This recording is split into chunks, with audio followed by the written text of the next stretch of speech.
በጽናትና በኪራ ሰርግ መካከል እንግዲህ አንድ የተፈጠረ ትልቅ ችግር ነበረ። ይሁን እንጂ ጽናትና ኪራ ተመስገን ከስንት ልፋት በኋላ ተጋባን ብለው እንግዲህ ደስታቸውን እያጣጣሙ እያለ በዚህ መካከል እንግዲህ በሁለት በሚወዷቸው ጓደኞቻቸው ላይ ትልቅ ችግርም ተከስቶ ነበር። ይሁን እንጂ በቅዱሴና በምሩ ላይ በጣም አስደንጋጭ የሚባል አደጋም ደርሶባቸዋል። ቅዱስ እንግዲህ በመሳሪያ ደረቱ ላይ የተተኮሰበት ቢሆንም በዚህ በተተኮሰበት ጥይት ምክንያት ለተወሰነ ጊዜ ወደ ውጭ ሀገር ሄዶ ሊታከም እንደሄደና ከህመሙም ካገገመ በኋላ እንደሚመለስ ተነግሯቸዋል።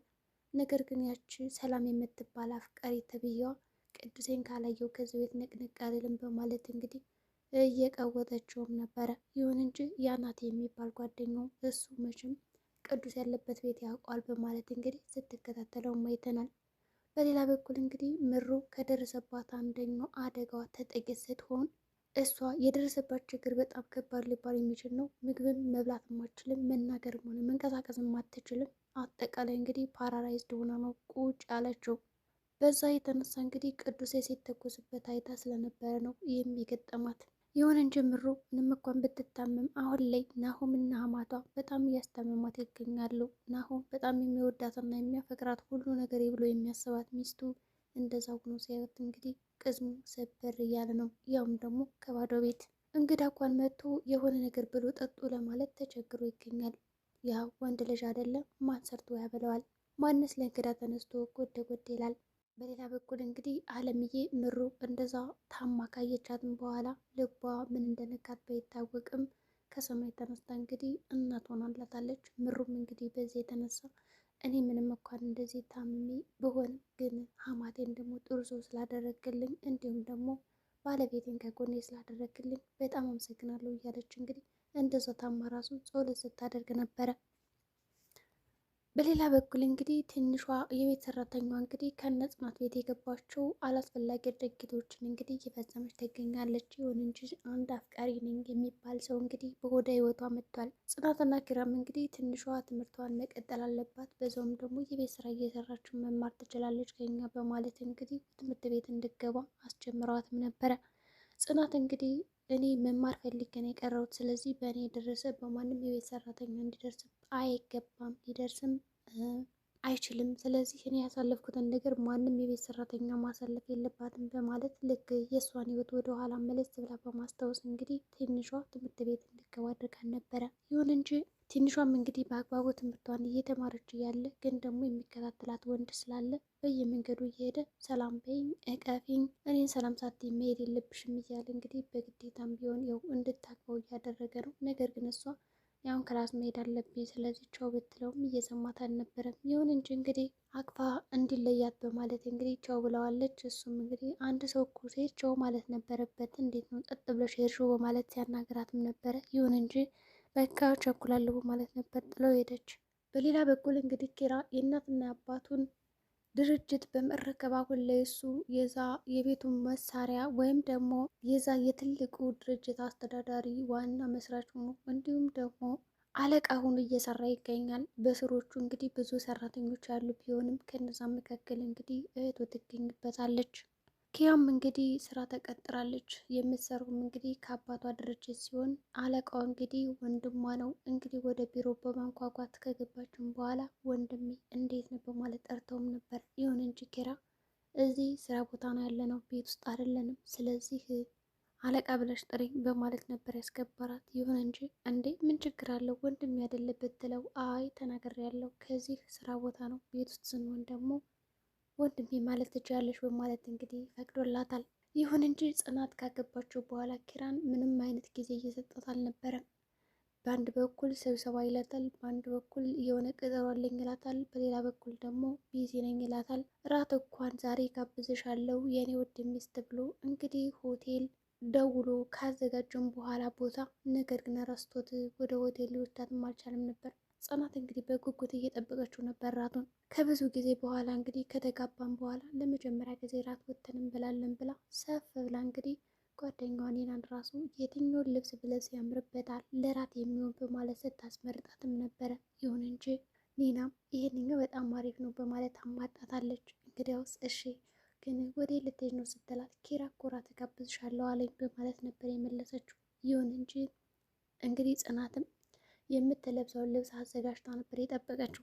ኪራም እንግዲህ ወደ ስራ ሲሄድ ቁርሱን እንኳን በአግባቡ እየበላ አልነበረም። እንግዲህ ኪራም ወደ ስራ ከሄደ በኋላ ከጓደኞች ጋር ያመሻል፣ ስራዎችን ይሰራል፣ የተለያዩ ስልኮች ይደወሉለታል። ለጽናት ምንም ጊዜ እየሰጣት አይደለም። በዚህ መሀል እንግዲህ አንድ ጓደኛ የሆነ ሄኖክ ይኸውልህ ምንም አይነት ስራ ቢበዛብህ እንኳን ሚስትን መንከባከብ አለብህ፣ ያለዛ ጣል ጣል የምታደርገው ከሆነ በእርግጠኝነት የኔ ፍቅር ወጥቶለታል ብላ ስለምታስብ አደራን በማለት ያሳስበዋል። ሄኖክ እንግዲህ እንደዛ ብሎ ከነገረው በኋላ ኪራ አይ እንደዛ አይደለም እባክህ እኔ እኮ በጣም ቢዚ ስለመሆን ነው በማለት እንግዲህ ኪራ አሁን ላይ ፎከስ የሚያደርገው ከአባቱ ድርጅት ላይ ብቻና ብቻ ሆኗል። ይሁን እንጂ ጽናትም ወደ ቤት መጥቶ ካየችውም በኋላ እንግዲህ ድክምክም ብሎ ስለሚገባ እንዴት ዋልሽ እንዴት አመሸሽ ብሎ ከገባም በኋላ እንግዲህ ጠቅልል ብሎ ነበር የሚተኘው። ይሁን እንጂ ጽናትም ኪራ እያለች እንግዲህ ያው ትቀሰቀሰዋለች። በዛ መካከል እንግዲህ ቆይ ተኛው እንዴ በጣም ይቅርታ ምናምን ይላታል። ጽናት እንግዲህ ቆይ ራቱን ርስቶት ነው እንዴ ወይስ ምንድን ነው ትለዋለች በልባ። ግን ምንም መናገር አልፈለገችም ተኝቶ ስለነበረ።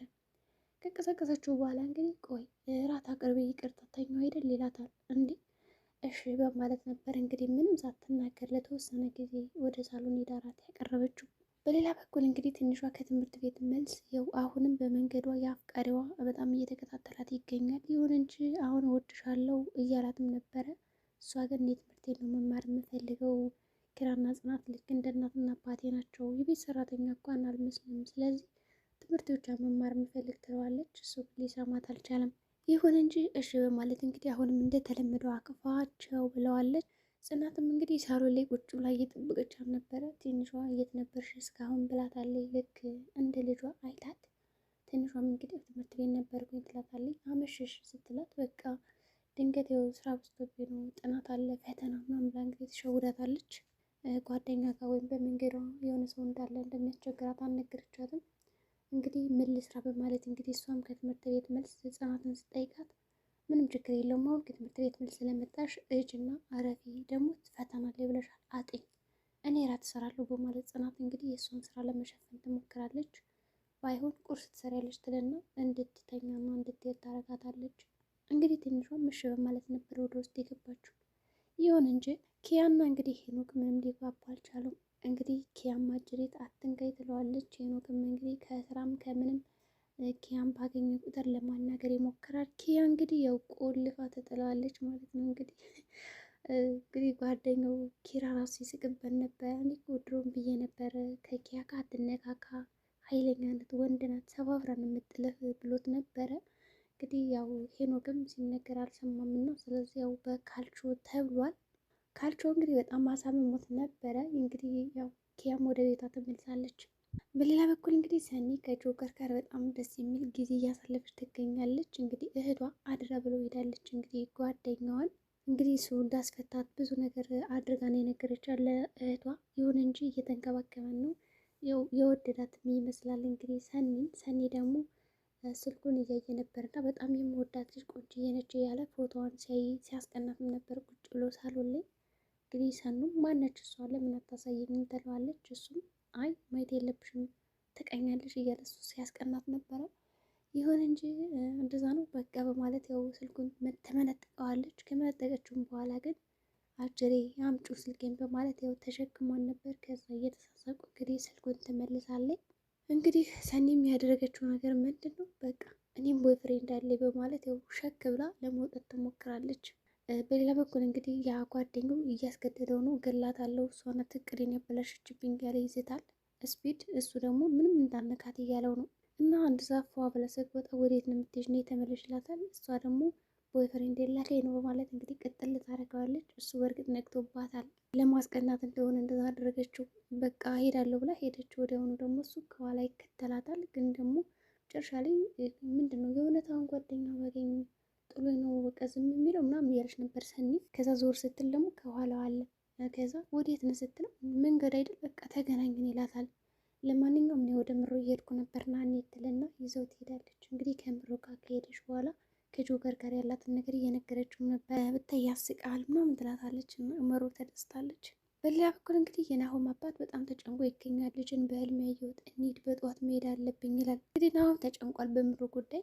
እንግዲህ ሰኒም ቡና እያፈላችላቸው ነበረ። ናሆም እንግዲህ ጆከርን እንደው ይቅርታ አድርግልኝና እስኪና ምሩን አዋጣኝ ወደ ሳሎን አምጥተን ቁጭ ብለን ሰኒ ቡና ታፍለልን ይለዋል። እሱም ፈቃደኛ ሆኖ ወደ ሳሎን አምጥተው ቡና እንዲጠጡ አድርጓል። ጆከርም ምንም ችግር የለውም አግዛለሁ በማለት ነበር እሺ ያለው። ጽናትና ኪራም እንግዲህ እየበሉ ነው ራታቸውን። ያው ቤት ውስጥ ነው የበሉት። ጽናት ብትናደድም ስለ ራቱም ለምን እንደቀረ ጠይቀዋለች። እሱም ቢዚ ነኝ ይላታል። በመጨረሻም እንግዲህ ትንሿ ጓደኛ ሰክሮ ወደ እነ ጽናት ቤት ይመጣል። ምክንያቱም አልፈልግም ስለተባለ እንግዲህ ሰክሮ ነው እየተንገዳገደ የገቡ። በር ይቆበቁባል፣ እሷም አስገባችው። ጽናት በር ሲንኳኳ ስለሰማች ማን ነው በማለት ጠይቃትም ነበር። እንግዲህ ትንሿ በር ለመክፈት በጣም እየተንገዳገደ የነበረ። ጽናት ካየችው ምን ልትወስን ትችላለች? እንግዲህ የዛሬው ቪዲዮችን ይህን ይመስል ነበር። በቀጣይ ቪዲዮ እስከምንገናኝ መልካም ጊዜ ሆነላችሁ።